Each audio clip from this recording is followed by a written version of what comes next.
Hello friends, आपके साथ इस वीडियो में मैं फिर चर्चा कर रहा हूँ। जो हमारी अधूरी वीडियो रह गई थी उसको पूरा करते हैं। और शेषस आई पेपर जिसके बारे में हम फंडामेंटली पिछले 3-4 दिन से चर्चा कर रहे हैं आपके साथ, उसी कड़ी के अंदर हम आगे चर्चा करते हैं। देखिएगा, ये है 10 साल का शेषस आई पेपर का PE chart. Price earning ratio क्या होती है? प्राइस अर्निंग रेशो होती है कि जो प्राइस आप पे करते हैं, जो कंपनी अर्निंग कमाती है। यानी कि एक तो इन्वेस्टर जो पे करता है और कंपनी बदले में उसको जो कमाई करके देती है, उन दोनों के बीच की रिलेशनशिप। तो प्राइस से अगर ईपीएस को डिवाइड कर दें तो पी रेशो आती है। जितनी ज़्यादा होगी इसका मतलब आप उतना महंगा खरीद रहे हैं, सस्ता खरीद रहे हैं मतलब आप पी रेशो कम दे रहे हैं। अब ये कंपनी हाईएस्ट पी रेशो पर ट्रेड कर रही थी 2017 के अंदर। 2017 में एक स्मॉल कैप मिड कैप एक मतलब बुल रन आया था और उसके बाद ज़्यादातर स्मॉल मिड कैप के शेयर्स में पिटाई हुई थी 2018 में या 2017 के एंड से ही। तो वहाँ पर इस शेयर्स की पी रेशो चली गई थी 24। तो जब इसकी 24 की पी गई थी उसके बाद इस शेयर्स की पिटाई हुई और फिर ये शेयर्स जनरली 10-12 की पी में चलता रहा। आज की डेट में परिस्थिति ये है कि ये शेयर्स अपने बेस्ट फाइनेंशियल रिजल्ट दे रहा है। ध्यान से समझिएगा, अपने बेस्ट फाइनेंशियल रिजल्ट दे रहा है और अब सब अपनी 10 साल की सबसे निचले स्तर पर इसको वैल्यू मिल रही है। यानी कि कहने का मतलब है, जब ये सबसे अच्छा कर रहा है बाजार इसको सबसे ज़्यादा नेगलेक्ट कर रहा है। और यही हमारी इन्वेस्टमेंट की फिलॉसफी है कि भाई जिसको अच्छा करने के बाद भी धुतकार दिया गया है वो शायद हमारे पोर्टफोलियो में जगह लेता है। और इसीलिए हमने इसको अपने पोर्टफोलियो में जगह दी है एक डेट फ्री कंपनी के नाते।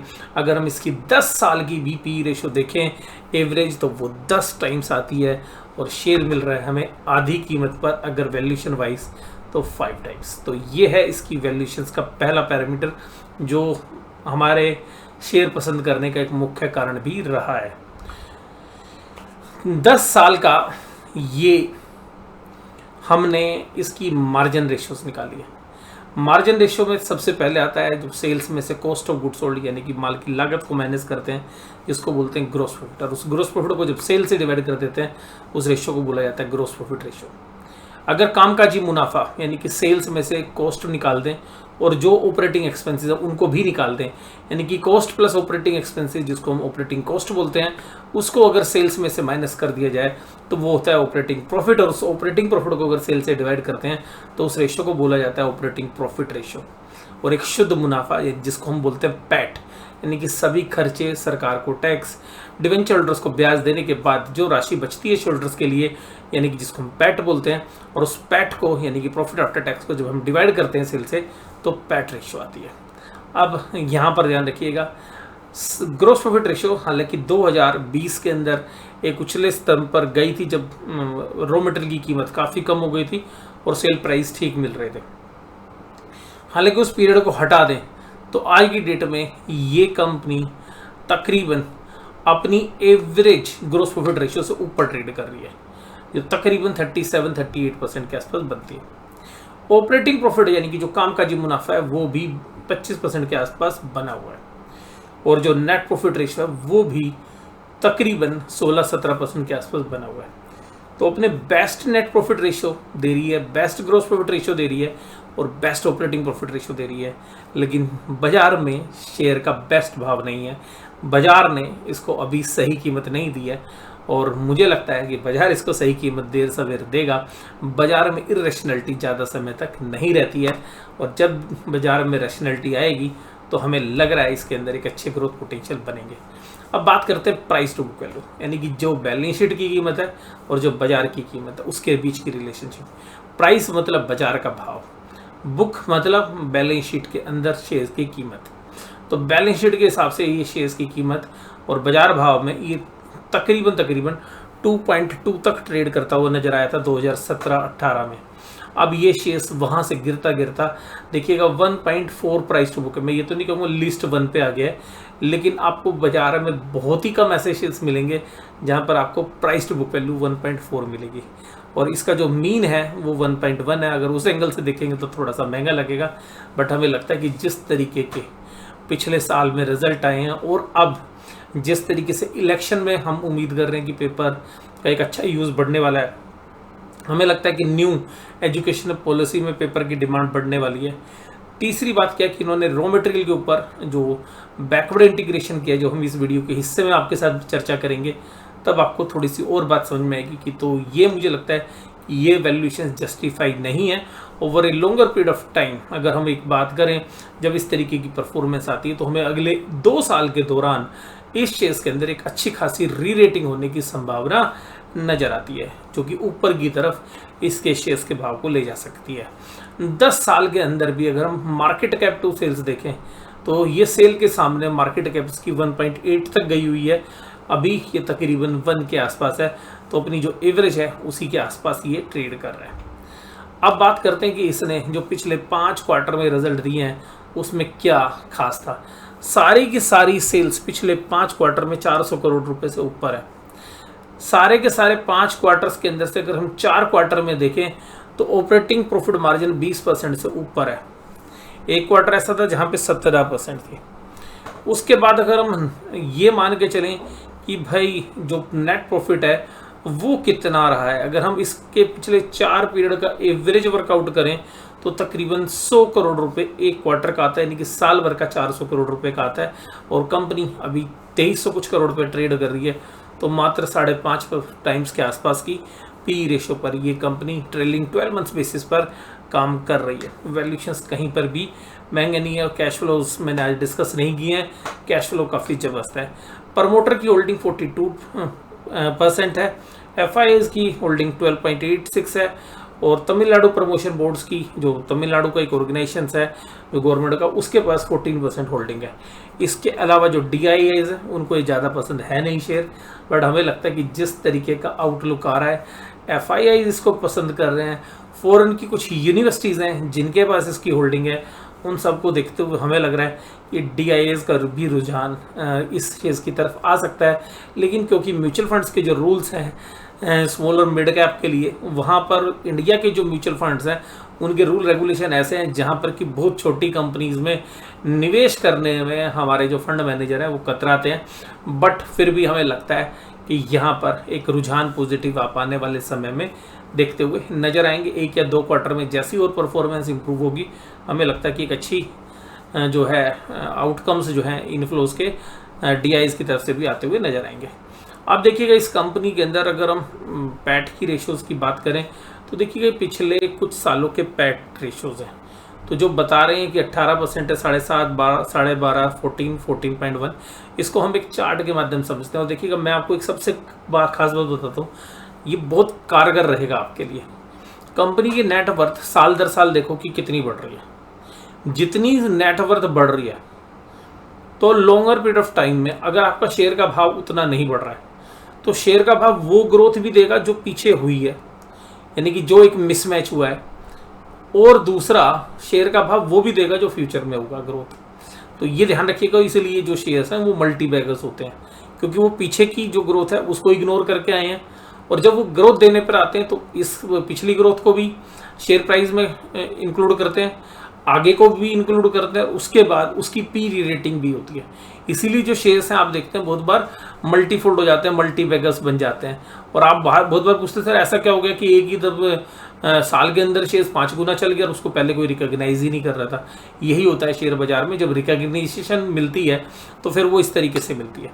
अब देखिएगा इस कंपनी की नेटवर्थ यानी कि शेयर होल्डर फंड की वैल्यू देखिएगा 2013-14 में 384 थी और यहाँ पर बढ़ी 393, बहुत ही मामूली ग्रोथ थी। उसका 393 से 421 नेग्लिजिबल ग्रोथ, बहुत ज़्यादा नहीं है, मतलब आप 6-7% की ग्रोथ। 421 से 582, हालांकि आफ्टर पेमेंट ऑफ डिविडेंड है 582। तो यहाँ पर जो ग्रोथ थी ये ग्रोथ आपको देखने के लिए मिली, और यहाँ पर जो ग्रोथ आई वो तकरीबन 30% से ज़्यादा थी। उसके बाद देखिएगा 582 से 702, तो यहाँ पर भी फिर 20% की ग्रोथ देखने के लिए मिली। फिर देखिएगा यहाँ पे ये भी 20% से ऊपर की ग्रोथ थी। फिर यहाँ पर देखेंगे तो थोड़ी सी कम रह गई, 15% के आसपास की ग्रोथ थी। फिर यहाँ पर देखेंगे तो ये भी तकरीबन 20% की ग्रोथ थी। फिर यहाँ पर देखेंगे तो तकरीबन 10% की ग्रोथ थी। और फिर यहाँ पर देखेंगे तो ये फिर 25% से ऊपर की ग्रोथ थी। तो कुल मिला के जो कंपनी साल दर साल अपनी नेट एसेट्स वैल्यू को ही 20% से ऊपर बढ़ाने का दम रखती हो, शेयर्स बुक वैल्यू पर मिल रहा हो, कैश फ्लोज पॉजिटिव हो, बैलेंस शीट स्ट्रॉन्ग हो, तो मुझे लगता है कि ऐसे शेयर्स के अंदर लंबे समय के अंदर एक अच्छी वेल्थ जनरेट होने के चांसेस रहते हैं। ईबिटा की बात करते हैं, देखिएगा ईबिटा मार्जिन्स, ये कंपनी 12 का ईबिटा देती थी 13-14 में, देखिएगा इसकी ग्रोथ किस तरीके से हुई। फिर आया कोविड, इनके प्रॉफिट को सुहा कर दिया। फिर उसके बाद नॉर्मल सिचुएशन आई 2 साल के कोविड में, जिस तरीके से रॉ मटेरियल, फिर लॉजिस्टिक की कॉस्ट, एक्सपोर्ट करने में दिक्कत, वेसल्स मिल नहीं रहे थे, फ्रेट चार्जेस बहुत बढ़ गए थे, उन सब के बाद देखिएगा अब रिकवरी आई, 26.7% पे ईबिटा मार्जिन चले गए। किसी कंपनी ने कर्जा कितना कम किया है, अपना ब्याज कितना कम किया है। ये कंपनी 39 करोड़ का ब्याज देती थी 2013-14 में, और वेल मैनेज्ड होते होते आज की डेट में ये कि 3 करोड़ रुपए का ब्याज देती है। और आपको खुशी की बात बता दूं कि अगले साल ये कोई ब्याज देगी ही नहीं, यानी कि नेक्स्ट फाइनेंशियल ईयर में, क्योंकि जीरो डेट कंपनी हो गई है। जो थोड़े बहुत वर्किंग कैपिटल के लोन होंगे वो बेशक से जाए। लोन फंड 390 करोड़ रुपए का लोन होता था बैलेंस शीट में, जो आज जीरो है, अब कोई लोन ही नहीं है इनके पास। पीबीटी जो प्रॉफिट था वो धीरे धीरे बढ़ता था पहले, फिर कोविड में घटा, और फिर अब देखिएगा हाईएस्ट एवर प्रॉफिट 516 करोड़ रुपए के इस कंपनी ने दिए। जो कंपनी कुल 2400 करोड़ रुपए के 516 करोड़ रुपए का पीबीटी दे रही है, प्रॉफिट बिफोर टैक्स। पैट देखिएगा, पहले पैट बड़े कोविड पीरियड में फिर 2 साल गिरे, और फिर देखिएगा जब हमारा 387 crore. PAT as a percentage of total income, net profit margin highest ever 18.3%। Net worth जिसकी मैं बात कर रहा था शेयरहोल्डर्स, तो हमेशा देखिएगा ग्रोथ कर रही है इन्वेस्टर्स की वैल्यू में, शेयरहोल्डर्स की वैल्यू में। डिविडेंड की परसेंटेज भी लगातार बढ़ रही थी कोविड पीरियड में, हालांकि डिविडेंड थोड़ा कम दिया, फिर प्रॉफिट हुआ तो फिर शेयरहोल्डर्स को रिवार्ड किया। और कंपनी का आउटलुक, कहते हैं कि ऑनलाइन सेल बढ़ी है, तो ऑनलाइन सेल की पैकिंग में बहुत पेपर लगता है, बोर्ड लगता है, हमारा फायदा है।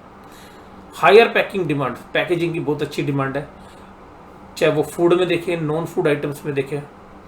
यूज़ ऑफ बिग डेटा, और कहते हैं कि जो एआई वगैरह के जो टूल्स हैं उसके अंदर भी इनके प्रोडक्ट्स की डिमांड बढ़ रही है। कंपनी को चैलेंज कहाँ से मिलते थे? कंपनी को चैलेंज मिलते हैं पेपर इंडस्ट्री में और रॉ मटेरियल से। और रॉ मटेरियल में क्या हुआ कि इनको जो पेपर मिलता है, वो जो प्रोडक्ट्स हैं वो है कैसुरिना ट्री और दूसरा इकोलिप्टस ट्री। तो इससे वुड से जो है ये पेपर बनाते हैं। अब उसके प्राइस जो कोविड के बाद हुए ना भाई, बहुत तेजी से बढ़ गए, प्रॉफिट गिर गए। तो अब इन्होंने क्या किया है कि 25,000 एकड़ जमीन पर जो 20 करोड़ प्लांट इन दोनों ट्रीज के लगाए हैं, जिससे ये पेपर्स के अंदर यूज करते हैं। और ये तमिलनाडु के जो फार्मर्स हैं, स्मॉल फार्मर्स हैं, उनके साथ इन्होंने टाई अप किया है, और वो उगाएंगे और वो इनको देंगे, और उनको भी एक रेवेन्यू इनकम आएगी। तो कुल मिला के इन्होंने एक बैकवर्ड इंटीग्रेशन अपने बिजनेस के लिए किया है। इसके बाद गवर्नमेंट के भी जो फ्री ट्रेड एग्रीमेंट्स हैं या रीजनल ट्रेड एग्रीमेंट्स हैं, वहाँ पर भी जो टैरिफ्स हैं वो रिड्यूस हो रहे हैं, तो जिसकी वजह से इनको रॉ मटेरियल पीछे से जो महंगा हो गया था वो सस्ता मिलेगा। हालांकि अगर डॉलर मजबूत होता है तो वो इस कंपनी के मार्जिन्स को इम्पैक्ट करता है नेगेटिवली। अगर हम बात करें कि इस कंपनी के जो फोकस है, तो यहाँ पर जो तमिलनाडु के जो गवर्नमेंट ऑर्गेनाइजेशन हैं उनसे भी इनके टाई अप्स हैं, जहाँ पर कि इनको काफ़ी जो है बैकवर्ड इंटीग्रेशन में हेल्प मिली। इसके बाद जो नेशनल एजुकेशन पॉलिसी है 2020, उस पर जिसकी इम्प्लीमेंटेशन इस साल में होनी है, तो वहाँ पर ये काफ़ी पॉजिटिव है और ये मान रही है कि पेपर की एक अच्छी खासी डिमांड बढ़ेगी। और देखिए जिस स्पेशलिटी पेपर सेगमेंट के अंदर ये हैं, वहाँ पर ये उम्मीद कर रहे हैं कि जो 10 से 12% की जो है ग्रोथ रहने वाली है सेक्टर में, और वो 2025 तक रहेगी। तो जहाँ पर कि टिश्यू पेपर्स हैं, प्रिंटिंग पेपर्स हैं, सिगरेट्स के अंदर जो पेपर यूज़ होता है, बिजनेस कार्ड पेपर, वहाँ सब जगह 10 से 12% की डिमांड रहेगी। तो फ्यूचर आउटलुक इनको अच्छा लग रहा है। हालांकि कुछ चैलेंजेस भी हैं। अब चैलेंजेस हैं, देखिएगा पेपर डंप हो सकता है चाइना से। दूसरी बात क्या है कि रॉ मटेरियल के इश्यूज हो सकते हैं, कुछ एनवायरमेंटल इश्यूज हो सकते हैं। वो चैलेंजेस जो बिजनेस में होते हैं वो रहेंगे इनको। और इन्होंने सर्वलक्ष्मी जो पेपर लिमिटेड है वो भी इन्होंने एक्वायर कर लेनी है। वैसे एनसीएलटी की अप्रूवल जैसी आएगी तो पेमेंट इन्होंने 105 करोड़ रुपए जमा करा रखे, जो मैंने बताया भी था, क्योंकि अभी उसको हमने कैश इन एंड में लिया था, तो उसको as a going concern basis पे लेंगे, चलते हालात में लेंगे, तो उससे भी इनकी कैपेसिटी बढ़ेगी। इसके अलावा मिल डेवलपमेंट प्लान में भी इनके एक्विजिशंस जो पीछे इन्होंने किया, तो जो कैपेसिटी है वो पिछले 3 साल के अंदर जो बढ़नी है वो अभी कुछ बढ़ चुकी है, कुछ बढ़ेगी। तो 132 करोड़ से 165 करोड़ का मेट्रिक टन जो है पेपर मशीन जो ईरोड में मॉडर्नाइजेशन अपग्रेडेशन है उससे बढ़ेगी। Upgradation modernization of RDH pulp mill जहां पर कि 1,54,000 टन पर एनम होनी है। Upgradation of the recovery island, और इस तरीके से इन्होंने एक और जो है इनका MDP यानी कि मिल डेवलपमेंट प्लान 4, उसके अंदर इन्होंने भी 700 करोड़ रुपए की इन्वेस्टमेंट और करनी है। तो बैलेंस शीट में इनके पास कैश, और ये कह रहे हैं कि सब कुछ इंटरनल अक्रूवल से करेंगे, उधारी का कोई काम नहीं है हमारे पास। तो ये सब चीज़ें फंडामेंटली जो है कंपनी के लिए आगे काम करती हुई नज़र आ सकती हैं। तो मुझे लगता है कि इस कंपनी के बारे में बहुत चर्चा हो गई है। जिन लोगों को शेयर खरीदने के बाद डाउट हो रहा था, अरे सर रखें ना रखें, उनको इन्फॉर्मेशन होगी। जिन लोगों ने खरीदा नहीं है उनके लिए भी इन्फॉर्मेशन हो सकती है कि भाई खरीदा या खरीदने का मन बना रहे हैं। हो सकता है जिन लोगों ने अच्छे प्रॉफिट कमा रखे हैं वो प्रॉफिट बुकिंग करने का मन बना रहे हो। तो देखिएगा, अपना तो एनालिसिस एजुकेशनल पर्पसेस के लिए डिस्क्लोजर है भैया, पर्सनल इन्वेस्टमेंट है शेयर्स के अंदर, और यही हम आपके साथ शेयर कर सकते हैं। ओनली केवल और केवल एजुकेशन के लिए थी, शिक्षा के लिए थी इस वीडियो का। और आप निवेश करें ना करें उसका जो भी फैसला लेना है अपने फाइनेंशियल एडवाइस सलाह लेने के बाद करें। पैसा आपका है, प्रॉफिट आपको होगा, लॉस आपको होगा। तो निवेश करने से पहले अगर निवेश करने का मन बना रहे हो तो फाइनेंशियल एडवाइस सलाह लीजिए, और अगर डिसइन्वेस्टमेंट करने का बना रहे हो यानी कि शेयर्स ऑलरेडी बेचने का मन बना रहे हो तो भी अपने फाइनेंशियल एडवाइजर से सलाह लीजिए। वीडियो कैसी लगी जरूर से जरूर मुझे कमेंट बॉक्स से बताइए। वीडियो देखने के लिए धन्यवाद। Thank you very much.